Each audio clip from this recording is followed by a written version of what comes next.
Hope everybody's doing well. Sorry I'm running a little late today. I was in the city, so I just recently got home. So, hello. Hi. Hi, how are you? Good. How are you? I'm good. I'm good. Thank you. Sorry for my little delay. I have to go into the city today. So, things here in the city, they're opening back up, but it's just still a lot of Yeah. delays in the train. So when I tell you I left Mm-hmm. for 3 o'clock to come here for this time, and I just got here on this time. So that Oh just, my gosh. yeah, And so that goes to I tell you was how just delayed watching things your are. stories too.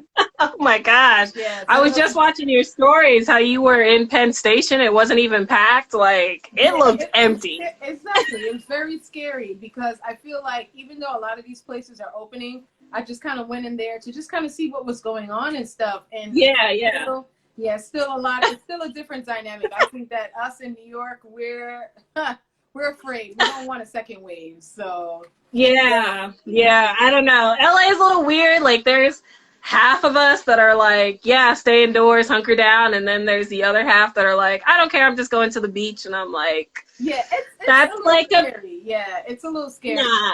Yeah, That's a it's petri definitely dish scary. of just Yeah. no. Definitely take your time, and I feel like, in my opinion, you just want to be safe. So practice safety. Yeah, Practice that's what safety. I'm doing. I'm like, I go out to go around the block to walk my dog and, maybe go to the grocery store, the post office if I have to send something out, but like, that's it, like I'm not trying to like, oh, let me go hang out and go. No. Yeah, Mm-mm. Nope. still a lot Nope. going on. I agree. It's still a lot going on. Oh, we have a comment here saying you girls look pretty. Keep shining. Oh, thank you, Alicia. Oh, thank you. That's so kind of you. So without further ado, we have Ginger here, and she's going to talk about her brand. And well, you know what? I want to step back. So I want her to explain who she is for herself because I'm telling you, undescribable. Oh, love to hear. Oh, thank you. YouTube Oh, thank University. you. YouTube University is where I learned how to do my hair. So I had no choice. Thank you, Clarissa. I hope you're doing well. Hope you guys are doing well also. So without Yes, thank further you for ado, being here. yes. So let's get started right away because we have a great discussion that's going to be coming up, and we're going to learn Yep. so much about you also. So first thing is first, what is your name and also the name of your brand? So my name is Ginger. I go by Ginger Nichelle for my brand. Nichelle's my middle name, and yes, I was named after Nichelle Nichols off of Star Trek because my parents are geeks. So Oh. yes, exactly. I was named after her. That's why my middle name is Nichelle with an N and not Michelle with an M, because Wow. I was named after Nichelle Nichols, yes, the actress. Awesome. uh, Awesome. yeah. And my brand is called L Royalty Clothing. The L stands for Lolita. But since I don't mainly do Lolita, I've just kind of shortened it to the L and just have like L period royalty clothing. And my brand is just really colorful, Barbie, pink, rainbows and unicorns, very much just a little bit out there, but definitely wearable for everyday wear, not so much Harajuku street fashion where it's a little bit more outrageous. It's pulling inspiration from that, but like toning it down a bit. But my girl definitely wears colorful wigs like myself. Very into, Barbie and pink and girly and all of those things. So that's who I am as a brand. Just if you just think of like Barbie riding a unicorn, that's me. And I think that's great because I think when you think about that, you think about happiness, you think about joy. I feel like vibrant colors are colors that gravitate to you to be like happy, and it's not like, oh, I don't know. Like I feel like nobody's ever said, oh, I've seen happy colors, I don't want to wear it. Yeah. Yeah, exactly. Yeah, like I've never. I think It it's might be a few, yeah, but I've never seen that. So that's great. yeah, same. And where are you from originally, and where do you live now? So I'm actually from LA and born and raised Los Angeles, and that's where I live is in LA. I've been here all my life. I mean, moved around little mini cities within Los Angeles because Los Angeles is so huge. But really, I've born and raised in Los Angeles and still living here now. My parents are from Cleveland, Ohio, but they moved here in LA like in the 70s before, like 10 years before I was born. So, Wow. I'm basically LA born, born and raised. I haven't been to LA yet, but I've been to San Diego, and I must say that Oh, yeah. California is very naturally beautiful, and I love that how it's like such a nice natural scene, and it's just very scenic. Yeah. And it's a different quality of life, and I think you could really appreciate it because you could draw inspiration from so many things. Yeah, definitely. It's, because it's such a weird, almost like a weird place where we live, because it's like we have the beach, we have the mountains, we have the forest. Like we can literally kind of go to so many different places that have just like different like weather conditions, really, and still like be within like 30-40 minutes of driving to each one of those things. So it's, if you want to get away and go outside of LA, like you really have to drive like 30-40 minutes, and you can, go to the beach, go to the desert, go to the mountains, go to the LA forest, and you can get a complete change of scenery, which is wonderful because now can't really do that so much, but but before all this, Yes. but yes, when things kind of return to normal and all of that, definitely, I will, because I do miss going to the beach. Like I haven't been to the beach in so long, and I miss kind of just sitting in the sand, listening to the ocean, just kind of sitting and being within my own thoughts, and I think it's great that LA can have that, because you can go to any different place and kind of be alone in a sense, as opposed to, being in the hustle bustle of like downtown LA and city life. And, even in the valley where I live, it's still like, a lot of people, but you can kind of leave that and kind of have a moment to yourself and change your surroundings and, kind of get a new perspective or see something that inspires you. So definitely. And I really want to draw back into that question about LA. So my question to you is, in LA, what are some of your favorite parts that you like to go to, and maybe, let's say, look for new inspiration for your collections, or maybe look at fabrics? Can you tell us a little bit about that? Yeah, like I said, like the beach for me is like really one of the main places that I like to go, because there are so many different beaches here, but the one that's closest to me is like Santa Monica and Venice Beach. Oh, okay. So yeah, that's the closest, because that one's about like a good day on the freeway is about 40 minutes, a bad day on the freeway is an hour, but so it's pretty close, and those beaches aren't that packed in a sense, Santa Monica Pier, like, because everyone goes on the pier and looks around, but like on the beach you can find yourself like a spot and not really be bothered by, people walking around or like walking next to you, or you don't feel like packed in. Exactly. So beach is like number one for me. I'm not too much of like outdoors in the like, grassy kind of area, only because I just don't like bugs and like all that flying around. Like, I agree. That's for a different day. Yes. So that whole thing, like, I've never been camping. Like, I just can't, like, for me, camping is like in a cabin with running water, not in a tent. So, that's just, that's just how I live my life. I know it's very California girl of me, but that's just how I just can't. But like for fabrics and things, that's in downtown LA. That's where all the,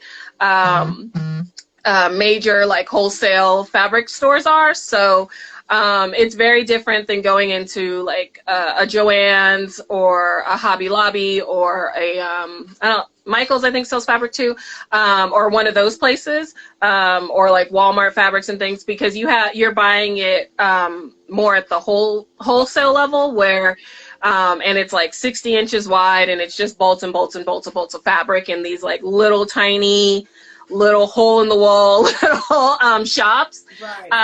But it's very much like most of the shops you have to know what you're looking for, because a lot of the people that are selling them, they don't know, or they're just trying to make a sale. Like you can say like, oh yeah, I'm looking for silk, and then they show you satin and they're like, yes, this is silk, and you're like, no, this is not silk. Yeah. Imported from it. Like when me and my friend were looking for lace, this one guy we went to, he kept saying, oh, all this lace is imported from Italy, and she's like, imported from Italy, and we stepping on it, because everything was just piled in there. She's like, there's no way this stuff was imported from Italy. No way. So, but yes, but I mean, I love going to downtown because you see all the different fabrics, and for me, like I don't sketch like all the time. I feel like I start designing when I find the fabric that I like, and that's what inspires me. So I'll see the prints, I'll see, you know, colors, and I'm like, hey, I can, like, this would make a great dress. Like this one could, you know, be like you know, a set or something like that. So I'm very much like, I look at the fabric, feel it out, and then once I start either draping or flat pattern making, is like, that's when the creative process is really happening for me. Right. But I truly love like picking the fabric first and then designing into that fabric. Right, and I think that's really inspirational what you just mentioned, because I would always assume it's like always the other way around. Like you always sketch something first, and then you're like, hey, let me go look for it. But I could actually see that making sense now, where you could actually have the fabric, and then you could be able to kind of like manipulate that in the sense to say, hey, I think it would look better as a dress, or I think it may look better as a top, or something like that. So I think that's really cool. I think I really like that. So wow. And your designs are, so we're gonna get into that. We're gonna get into that. So how long have you been a designer? So it's funny because like my brand is actually very brand new. Technically, my brand is only 3 years old. Like I only officially launched L Royalty Clothing in January of 2017. On the 24th, on my birthday, actually. It's a birthday present from me to me. But that's when so I always remember the date. So it's actually just very new because I did LA Fashion Week with a few of my other designer friends. We did LA Fashion Week in fall of 2016, because you do the season before you're supposed to actually launch, so I was showing my spring looks. And then in January, I fully launched my website, and, it became like a full-fledged business for me. Before that, I have been working in the fashion industry almost 10 years at this point, and I was in the fashion industry on the corporate end. So I was doing private label for, people that shop at Hot Topic, shop at Macy, shop at, what else? Kmart, Kohl's, Zoomies, all these places. But I did that for almost 10 years, more if you want to count unpaid internships and all that. But I worked in the, unpaid internships that we got to do.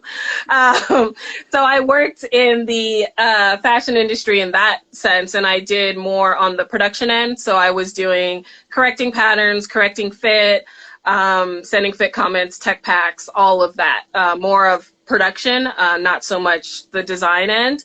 And I've done everything from assistant work to being a manager of department and building it from scratch. So, but I felt like in about, I want to say 2019, probably actually around, I guess a year ago around this time, I was like, well, I want to focus on my clothing business. I've, learned a lot of things from the corporate end, doing, side gigs, doing all these other little things that I just really want to focus on me and give my creative energy into what I want to do.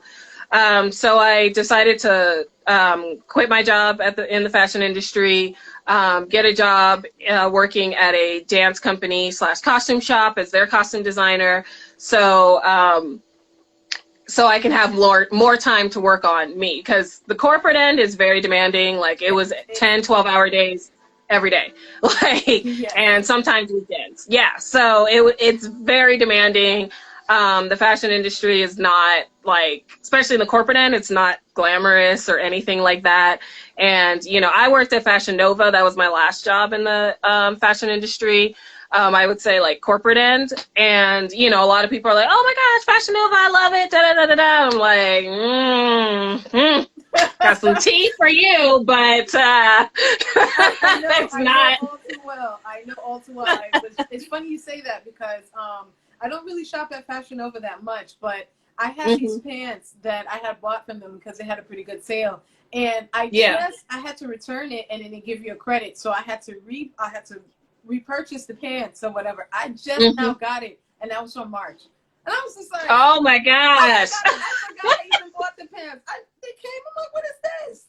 I was just like, oh, I bought something, and they were like, oh, this is, and I was like, yeah, I totally get it. So I could definitely understand that. Definitely working in a corporate setting, you wanted to be able to expand on your brand, you wanted to be able to expand on your craft, and you wanted to be able to take your brand to the next level.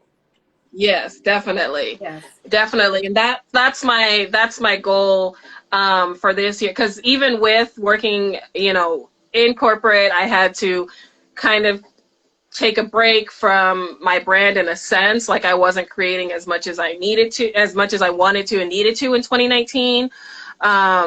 You know, and just, there was just like so much kind of going on just in my personal life that I just couldn't do it. So and part of the reason was like working anywhere from 10, 12 hours a day, just being exhausted. Like, how am I going to now create, you know, at 8 o'clock at night?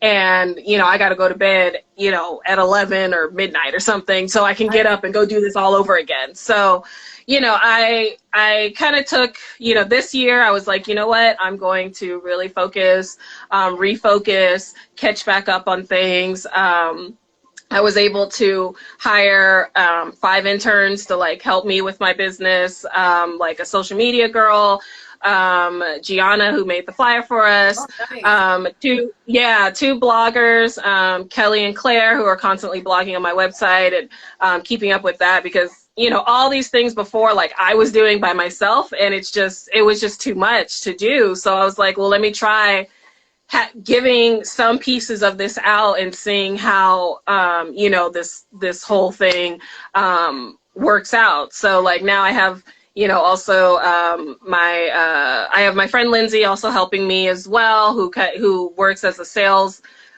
done sales in the fashion industry. So she's helping me more on that end. And I have someone helping with my line sheets and a video editor, you know, as well, Belen, who's also helping. So it's like I'm kind of like giving some away so that I can focus on just creating things, getting them shot, and putting them up on my website. Because that's literally the hardest part of it, is when I don't have the creative time and energy that I used to have. Because when you know, my other jobs that I've had, they've been like, you know, 9 to 5 or 9 to 6, done, that's it, you know, and you don't have to come weekends, you're good, you know. But you know, some of the jobs I've had been very draining, so it's very much like a whole different outlook that I have, and a whole different way I want to have my business going, you know, since now that I have more of the time for myself, and I can invest in, and I can actually make lists and check off and say like, okay,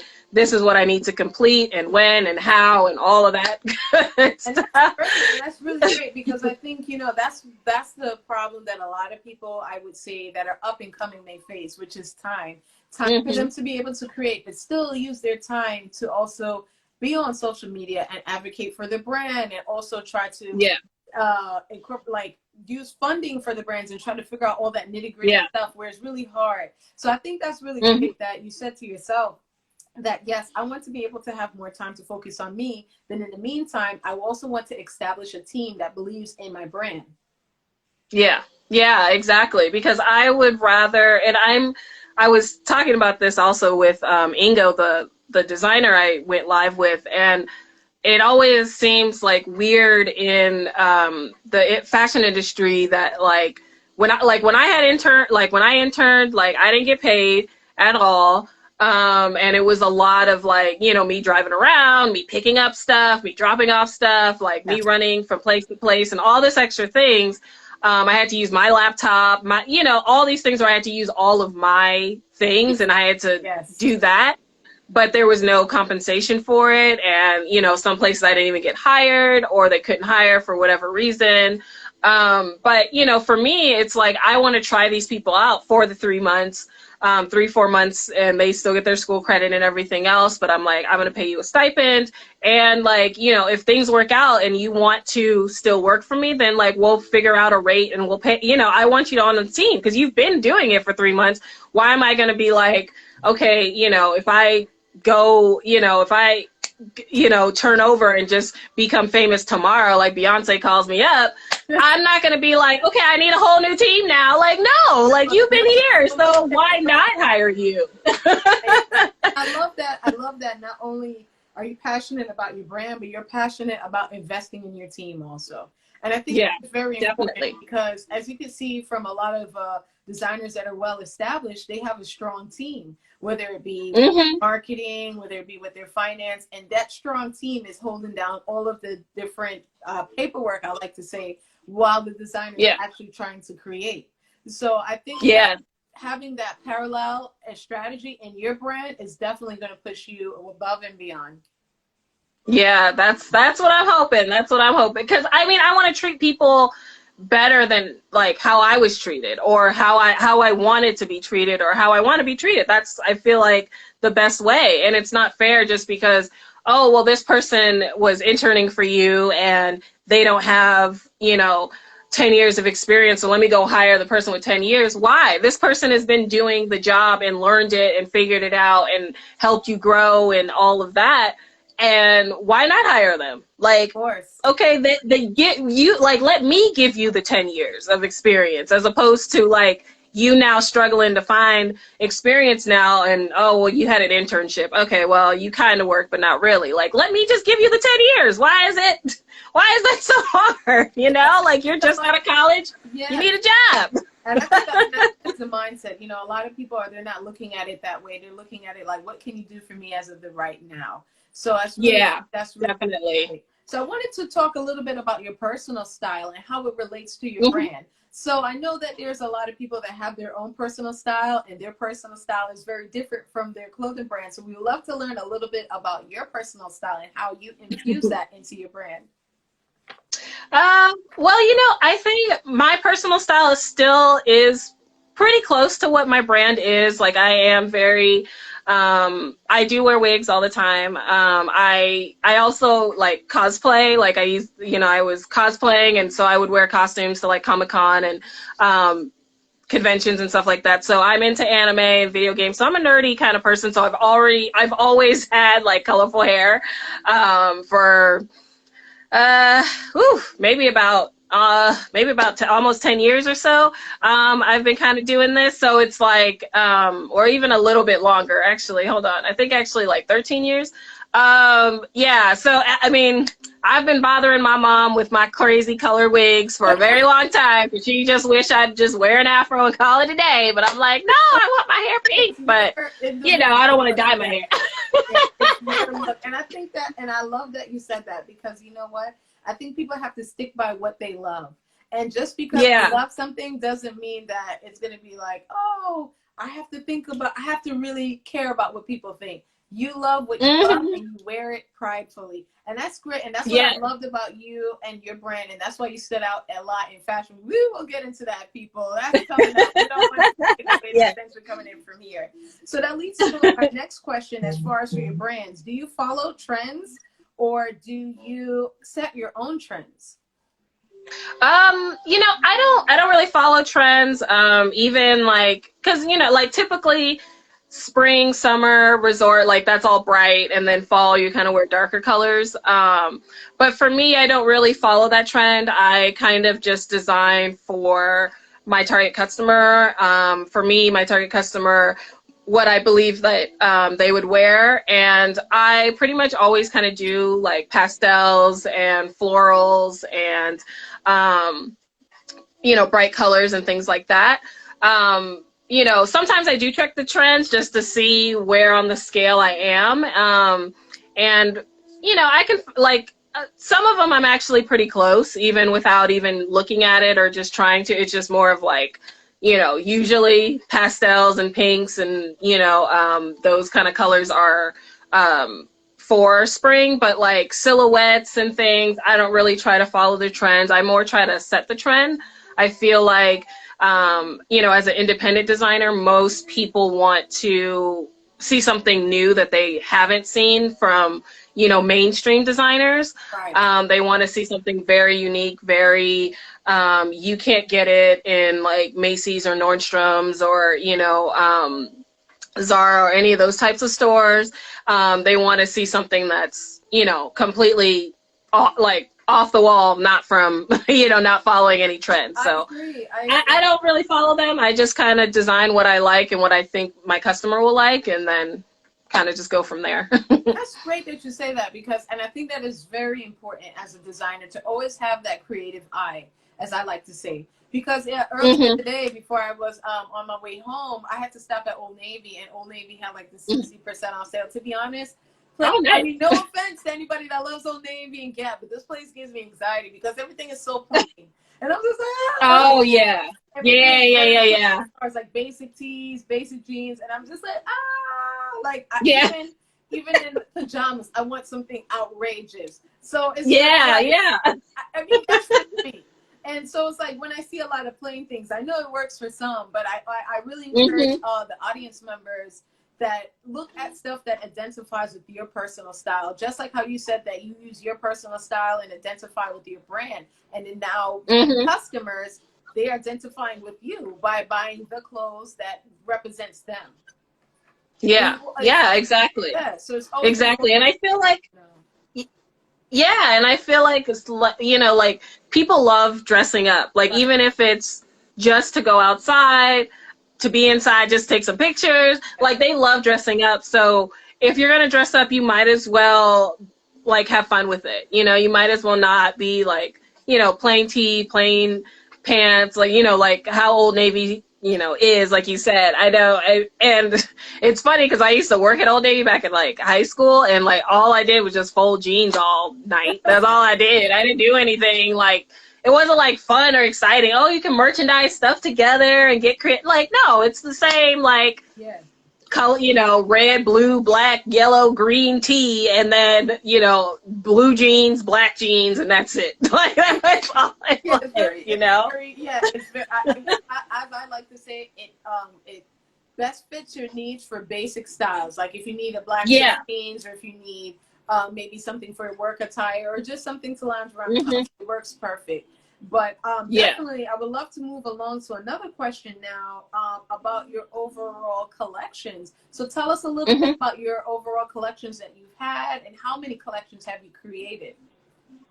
Oh, how many have I created? Oh, I gotta think. But my collections overall, like I said, they've always kind of, they've always had pink in them. I think like every collection I've done has had some kind of pink. They've definitely had florals in them. I want to say like pretty much all of them has had florals. I've done different ones where I've done ready to wear, like separates, you know, jackets and pants and dresses and things like that. And I've also done lingerie mini collections as well, like more capsule collections. So I've done, I mean, that's the two that I like kind of stick with is ready to wear and lingerie. I want to say, how many have I done? So I did the one in 2016. I did New York in 2017, 2018. But I also have done, so that's 3 at least that were like runway on a bigger platform. But then I've done so many smaller like fashion shows in LA. I don't even know how many. I mean, maybe we could say like probably maybe like 8, maybe even more than that. It might even be closer to 10. Because recently I did the last fashion show I did was in January, and that was just a lingerie capsule collection that was inspired by like Alice in Wonderland. So just because of I use like a reflective fabric, so I made a reflective bunny suit. Oh, And okay. yeah, and then yeah, so like it was a reflective bunny suit, and that was kind of to the bunny, kind of like the bunny, because he like, you know, is always late, but also kind of like the Cheshire cat, because he kind of like disappears but like is still there, like you only see his smile, so you can only see the like reflective bodysuit, you couldn't see the model. Oh. Yeah, and I did some red lace dress that was like the queen and things like that. So yeah, I mean, maybe I want to say probably about 10 if I include like capsule collections.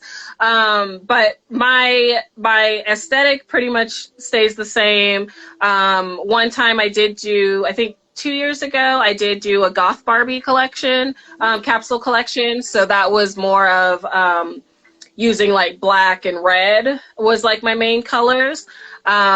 Just because I realized I had a lot of goth friends that I have model for me who are like model. They're like, they do, some of them do model, some just, you know, model for me, but a lot of them were goth, like tattooed up, like, you know, suicide girl looking, you know. It had their own individuality. And I think that's Yeah. because it's refreshing to know that even down to the creative side of your brand, you want people that represents real people. And it's Yes, like, definitely. oh, well, they have to look a certain way. No, people, these are real people, and this is how they look at, because this is their personal style. And I think that's so important, especially in the fashion industry, because we can see things like fast fashion, where if it's worn on Kim Kardashian, well, if we want to look like her, we could just buy this dress from who knows where. And it's very refreshing to see that, you know, you're sticking with that creative aspect of stick to who you are. Yeah, because even some of my friends who have tattoos, like full on tattoo, like sleeves, legs, whatever, they'll be like, oh, do you want me to cover up my tattoos? You know, because I know this is supposed to be really a pinky girly. And I was like, no, why? Like, you got the tattoo to show it. Like, I mean, if you were to wear this dress, you would show your tattoo. Like, why would you cover that up? Like, there's no need to do that. Exactly. Well said. Well said. So yeah, it's part of your personality. It tells a story about yourself, because there's a story behind every tattoo. You know, of like, just that's you. I mean, I'd rather it be you. I mean, there's no point of trying to cover up with makeup. Why?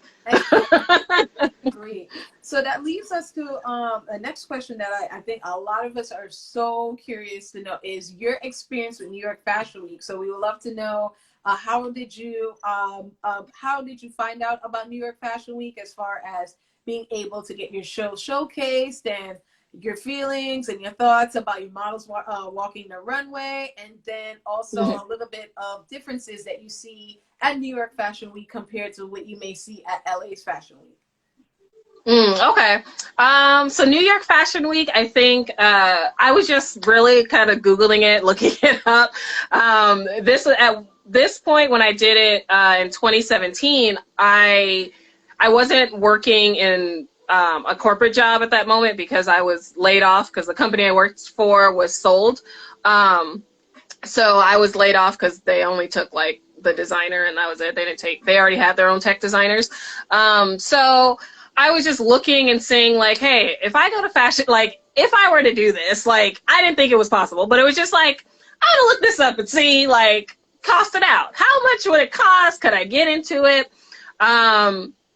So then I happened to find Small Boutique Fashion Week, which hosts indie designers. And I looked them up, was going through their page. You have to submit, you know, your collection, kind of write about it, write about yourself, yakety smackety. There's a whole, I guess, like I don't know if it's, I'm assuming it's a team of people, maybe a couple of people that look over your stuff and kind of pick which designers they want. So I did that, not really thinking much of it. Really, I was like, I'm probably not going to pick. There's probably plenty of people in New York that are going to get picked, so why are they going to pick me? But they did approve me. So then after they approved me, it was kind of like, oh, well, I guess I better buy a plane ticket. I guess I really better do this. Because I didn't think it was actually going to happen. Wow. So so I started working on my collection, you know, and I was very, I guess I could say I was very nervous, very unsure, because it wasn't like it wasn't like I knew anybody out there. Like, I don't know anybody in New York. At least where I was going to be. I do have a friend that's like, I think in Jersey, but like, in New York, like, I don't have, like, I didn't go with anybody. I went by myself. Like, it was kind of really kind of scary for me in a sense, just because it was just, I'm going by myself. My friend joined me a couple of days later, but like traveling, I was literally going by myself. Wow. Was that your So, first time? and yeah, and that was my first time. Yeah. First time in New York. Because that was my first time. I think any other time was just passing through the airport, which doesn't count. So, so yeah, that was my first time in New York, and it was scary because also I didn't know the models. I didn't know, like, you know, was I going to be able to find the place? What, you know, just other random thoughts in my head. Like, what if I'm late? Are they going to close the doors on me? Like, you know, I mean, I just don't know, you know? But I made it there. Thankfully, my friend was there too, because she reminds me to like drink water, reminds me to eat. If I start crying and having a meltdown, she's there. Like, I was really happy she was there, because just certain things I'm just like, well, I don't know. Like, I want my girls to wear wigs, and then we're sharing models, so not all my models could wear wigs. So then I'm like, well, it doesn't really look even now, because some of the girls have wigs, some don't.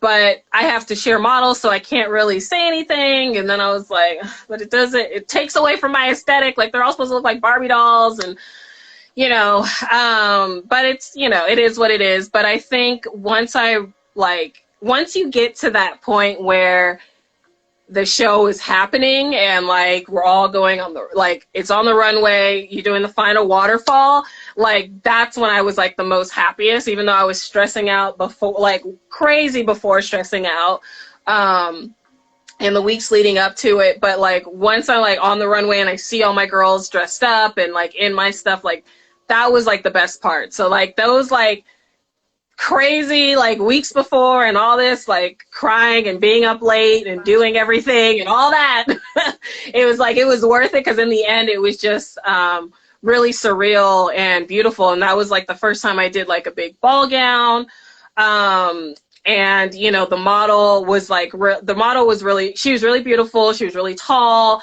She I don't even think I told her to, but she like did this spin on the runway really well, and she was wearing this big petticoat that my friend had helped me make, you know, when I was here. So it was really beautiful. And then like when I posted the video of the finale look, like all my friends were like, oh my gosh, Ginger, this is so beautiful, I'm so proud of you, like, you know, you did the thing. And like, you know, my friend that helped me make the petticoat, he was like, yes, my energy is there with you, girl, like, I'm there with you, you know. So it was such a beautiful, wonderful experience. You know, I learned a lot of, you know, like, okay, this is what I need to bring backstage, because even though I say like, hey, my model should be you know, like 34, 28, 36, like, I'm not going to find that exact, you know, person. So like, maybe I need to pin some things at the back, or, you know, kind of stitch some things down. So it is what it is. So I did learn, did learn a whole lot being there, but it was really wonderful, because, you know, when I was just walking around the city and people are like, oh, where are you from? Whatever. I'm like, oh, I'm from LA. I'm just out here for New York Fashion Week. Oh, you are? I'm like, yeah, I'm doing a show. They're like, oh my God, you're a designer? That's so crazy. I'm like, I know. Like, I'm just a little girl.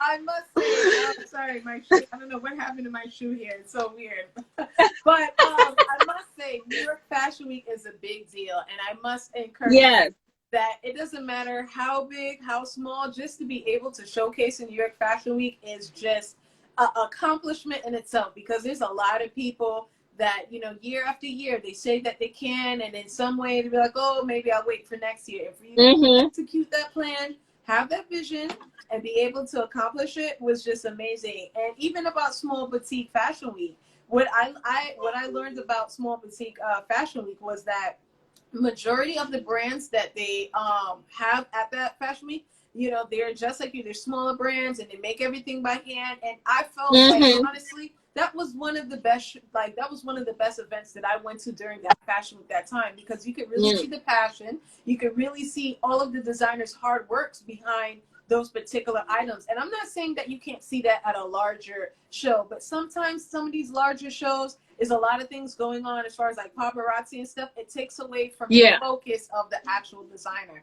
And I loved that particular fashion show because it was funny. Prior coming to that particular show, I had an event with Claire Summers. So it just happened that I saw people that were going into that particular show, and I thought it was the same event. So I walked right in and sat down, and I'm like, wait, this is a show. I'm like, oh my God. It was one of the best things I've seen.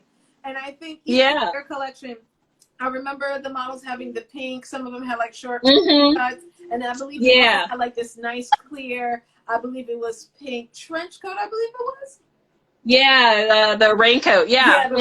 Yeah, and that goes to tell, that was like, what, almost 3 or so years ago. And I still that was, that was 2018. Yeah, and I still remember the details. So I really encourage you all that even if you happen to go to New York Fashion Week, Paris Fashion Week, LA Fashion Week, look for all of the different designers that were there, locally, not locally. Just look around for different things, because I know sometimes a lot of the bigger designers, they have some of these massive shows, but trust me, shows including like your runway show are sometimes they blow the brands out the way. And it's not a competition. And in my mind, I feel like it's about your art, and your art speaks for you. So I'm just extremely proud of you. And like you said, for you to come out to a New York is not an easy place.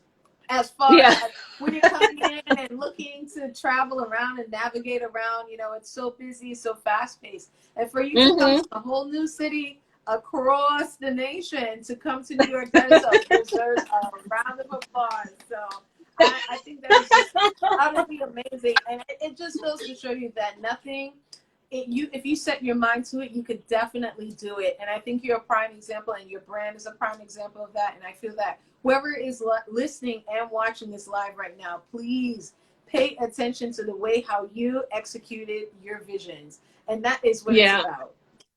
Yeah, no, it's very true. Like, and you know, and it's to add to that, it's just about taking that chance, because, you know, I was going into it thinking like, oh, I'm not going to get picked. Really. Like, I literally went into it thinking like, I'm not going to get picked. You know, there's plenty of other people. There's plenty of people better than me. So I'm not even going to talk myself into, you know, going. But like, now it's just like, you know what, like, manifest what you want. Like, if you really want to like go to New York Fashion Week and be a part of it, like, then, you know, do that, you know, because I wouldn't think that I was going to be able to do it. And then I did it. I did it 2 years in a row. I did 2 shows because I think the 2018, the year that I met you, I had done another show the day before. And it was the same kind of process where I was a little nervous about getting into that show, because I had to talk to the director of that show. Like, I had to have like an hour-long phone call with him about my collection and who I am and my design aesthetic and all that. Yeah, I didn't think it was going to be that long. He said, you know, like, oh, we're going to talk and call, you know, talk to each other. But I didn't think it was going to be an hour long, but he just kept talking to me about it. So I was just like, okay. But, you know, definitely, I would definitely say just, you know, just try, because the worst people can say is no. Like, if the worst I could say is no, you know, not this year, try again, you know. You know, I would have hoped to do it in 2019, but just a lot of things were happening. But, you know, I do want to go again. You know, I do want to go again. I even want to go international. Like, my friend that also showed the same year that I did, she was talking about us going to London Fashion Week and which is trying to apply to that. Yeah, great week. I totally agree with you. And I think that the sky's the limit, especially when it comes down to your brand. And I think when it comes down to fashion, it was always great to be known locally, of course. Mm-hmm. Wrong. But the fact that if your brand is international, I feel that it also brings you customers, and it also brings you Yeah. new opportunities to have your collection showcased and all over the world. And I think it is, I mean, it's a feeling that's undescribable, I think. And Yes. I think you'll Yeah. enjoy London Fashion Week. London Fashion Week has a great fashion week as well, and they're very Mm-hmm. diverse as far as some of the different designers they have coming in. So, um, Oh, nice. and then now another question that I wanted to ask about in reference to everything that's been going on with the COVID and the recent current events. How do you see your brand moving forward? Do you think you may want to do a digital fashion show as we've been seeing from some of these larger brands? Yeah, the good thing about this, quarantine and, kind of stay at home order, it's had me have time to like sit and refocus and like figure out what direction I want to go in. It has enabled me to go on it's enabled me to like go back and do like back end work of like making line sheets and doing those things so I can get my collection into boutiques and all this stuff. So for right now, I think what I'm planning on doing, since live shows aren't really going to be a thing for a while, I'm sure. What I'm planning on doing is to have to do small capsule collections, and I want to. It might even just be like one or two, like one of like my model friends or whatever, and I'm just recording them walking down a runway, but it might be like outside basically, but just recording them walking down a runway and then kind of splicing it together and then, adding it to my YouTube channel. And I'm like, this was the runway show for this capsule collection, like I have to be kind of, just, I gotta have a totally different way of thinking of how I'm gonna help get my brand out there. Right. Because I like doing fashion shows, even though they're really stressful and crazy and all that stuff. I do love doing fashion shows, and I do like having the live audience. And then it's easier for me to get feedback because afterwards people come up to you and say, oh, I like this outfit, I like this, I like. So then I can kind of at least know like, okay, so this is the ones. These are the few outfits I should probably really push. Because like you said, the raincoat, that was like everyone's favorite, was like that clear pink raincoat. Right. So that's the one I got a lot of good feedback for. And I mean, I'm still getting orders for that same raincoat. So I'm like, well, now I got to do like 5-6 colors now of the same raincoat because everybody wants it,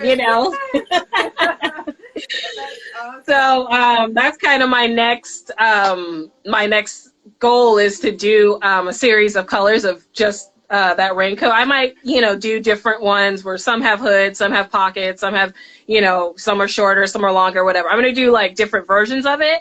But that's one of my next capsule collections is doing, just those raincoats. And so I think how I'm going to, promote it is going to promote it and get it shot and everything is all different because now I feel like everything I have to do is more like outdoors and things. Like I can't really go and do like a indoor live show or live event or,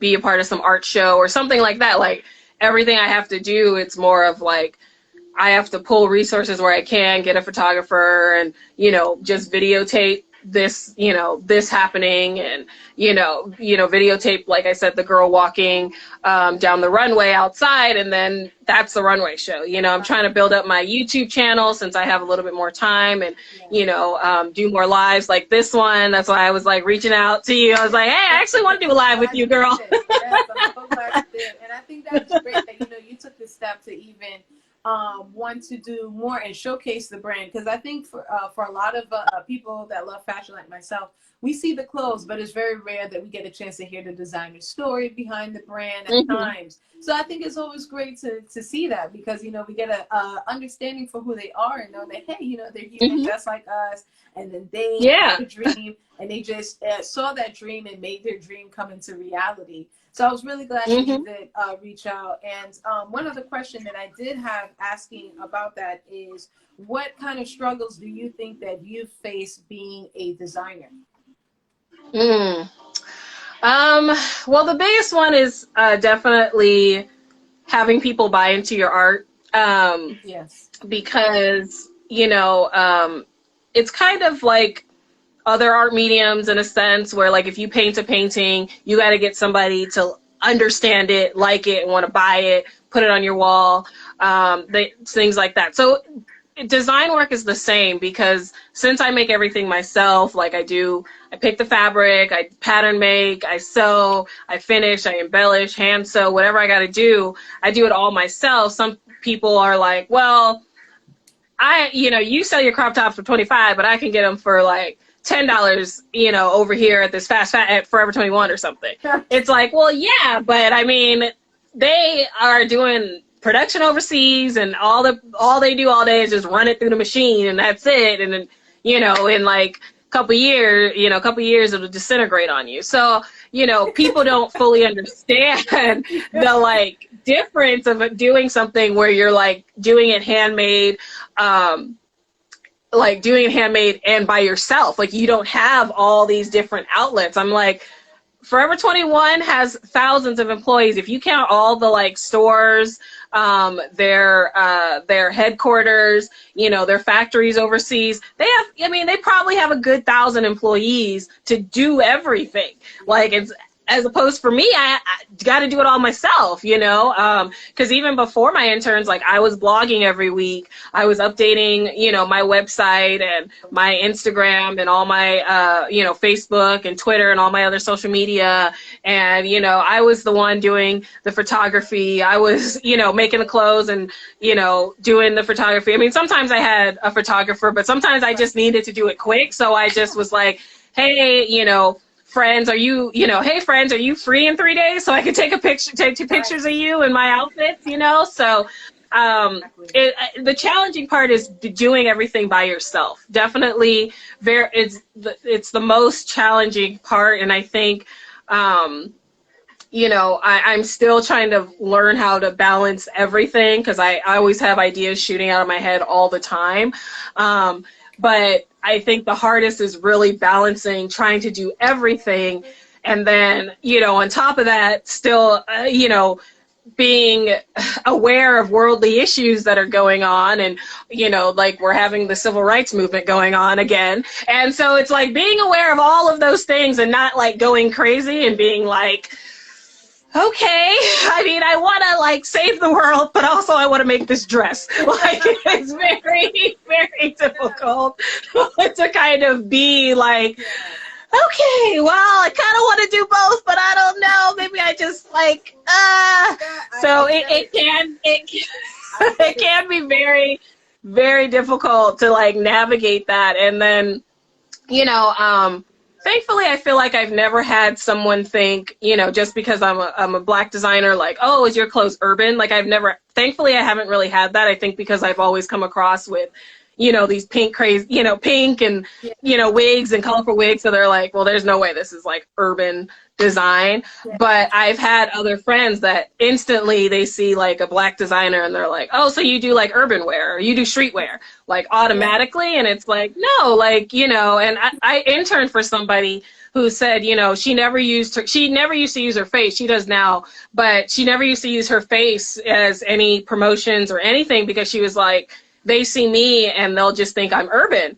Mm-hmm. And, she was all like, I'm not urban, I do contemporary, but people will see me and they're like, oh, you do urban, you do streetwear, like automatically. So, I think, thankfully I haven't had that yet, or if somebody has thought that, maybe it's quickly changed after they see the rest of my garments and things. But I know that is a problem, just being a Black designer in general. Like, people will automatically assume something, or they assume that, maybe the quality isn't as good, or, you're just faking it, or I don't know, something. There's all these assumptions around that or maybe you're not as good, or, whatever. but it's really like everybody copying our style. Really, everybody copying our style, because you can always trace it back to some black woman somewhere for some reason. I agree. And I think, like you mentioned, but with a lot of, people, naysayers, as I like to say, sit there and they think, maybe less than your art or designs, the fact of whatever they may think. And and I want to say kudos to you to continue doing what you love and continue pushing the barriers outside of what people think is categorized as one image of fashion. And I think that is really important, because there isn't, I would hope that now, due to the recent current events and everything that has been going on, people are now opening their eyes and their horizons to see that there are different expansions of fashion within the Black industry, and not just only one collective group of, like you mentioned, urban wear. There's a lot of different things, and there's a lot of different designers who have been creating and recreating so many different collections that is just, like you said, just as high quality as Gucci, just as fashionable as Fendi. So people can less than such. And I think that really motivates me for my next question to you is, what advice would you give to an aspiring designer right now? I would definitely say, stay true to yourself. I say that a lot, and, and because I feel like sometimes you might get caught up in the, thought of, well, maybe I should, if I was like this person, maybe I could do this. If I was like this person, and I'd be lying to you if I said I have never thought that. I have thought that. I've thought maybe if I wasn't so nice, maybe I'd be in a better spot a lot of times. But you know what? I'm a very nice person. I'm a very giving person. I don't always, if somebody needs help or somebody needs advice, I'm always like open to giving it to you for free. I'm not like, oh my God, you got to charge me for my services. Like, I'm very much like giving. Like, I feel like everyone has knowledge, and if somebody can point you in the right direction, that's so much better than just saying, oh, well, just, Google it, or, oh, I just did a little thing. Like, no, if you really need to know, like, well, how did you start? I'm like, well, start by learning the basics, learn how to sew. Because even if you're going to be a designer, you need to know how to sew, how to construct, how to do pattern making. You might not be good at it. That's totally fine. You can hire somebody to do it that knows what they're doing, but you need to know how to explain your vision and everything, and explain it in a way so that the pattern maker knows what you're talking about and the sewer knows what you're talking about. So when it comes together, it looks like your, original drawing. So I would definitely make sure to know, like, how to pattern make, how to sew, intern at a place, and learn the fashion, how it works in the fashion industry, because that's helped me too, even though, I, don't really work in it anymore on the corporate end, but like working at a corporate brand, you can see how it works in the design room and how they design for a certain amount of time. And then, 3 months later is when production comes out, and you can learn production timelines, and you can learn how to fit clothing, because you can design and do all those nice things all you want. But if you don't know how to sew, pattern make, fit, you can't explain anything. You won't be able to explain anything. So even if you don't plan on sewing your own stuff, pattern making your own stuff, I get it, because not everybody wants to do that. But having the knowledge of it will be so much more helpful. You don't have to go and study it, in school for 5 years like I did. You can literally take a sewing class, go to the community college, take a pattern class. That's it. Just take one, sewing 101, pattern 101, just so you have the concept. So when you're coming up with the idea, it totally makes sense, instead of being like, let me do a low cut front and a low cut back, and then I don't want any seams in it. It's like, no, that's not possible, not possible. So, so then you'll understand how a garment works and things like that. So I would definitely say, learn as much as you can. Don't be afraid to ask any questions. If you don't know something, just say, hey, I don't know. Can you tell me what that means? If, somebody says a term you don't know, say you don't know, whatever. I would definitely say that. I see that we're getting short here for our remaining time. So what I would like to do like a short little part 2. So maybe we could open up the floor for people to ask you questions, and if they have any more aligning questions, because I feel like this is such great information. Shame on IGTV Live, we're just cutting it off just like that. So I didn't want it to. Oh yeah, I know, it's only an hour. disable the timer. So we will be right back with our part 2. So we're gonna hang on for about 10 more minutes so we could be able to get some questions. So guys, we'll be right